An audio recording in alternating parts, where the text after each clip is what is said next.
Lu tahu nggak, dulu ada satu raja Afrika yang saking kayanya dia bikin ekonomi Mesir anjlok cuma karena lewat sambil bagi-bagi emas.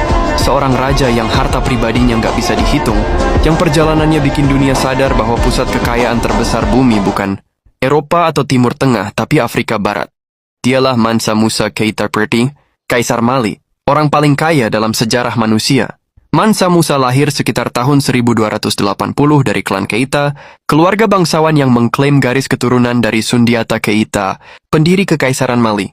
Masa kecilnya dihabiskan di lingkungan Istana Niani, dikelilingi ulama Islam, ahli strategi, dan administrator kerajaan.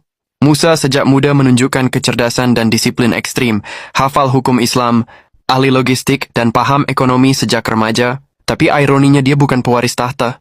Kakaknya Abu Bakar II memegang mahkota dan Musa diposisikan sebagai deputi raja, bukan pusat. Sampai Abu Bakar II mengambil keputusan paling absurd dalam sejarah. Afrika melakukan ekspedisi raksasa ke Samudra Atlantik untuk mencari dunia di seberangnya.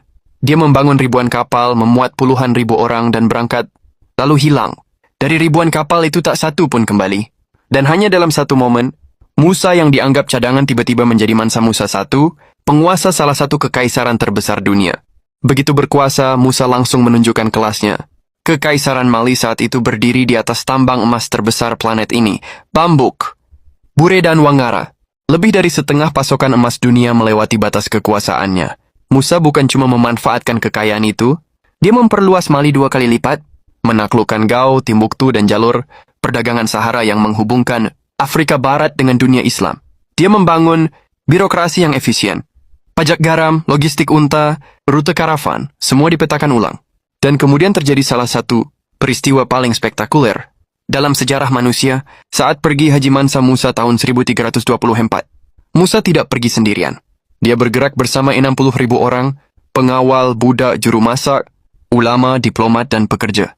120 unta membawa emas murni, masing-masing sekitar 130 kg.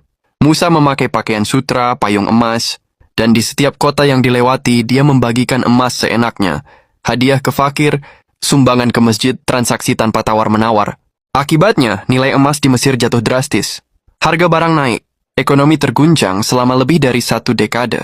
Ini satu-satunya contoh dalam sejarah ketika seorang individu menyebabkan inflasi nasional hanya dengan berpergian.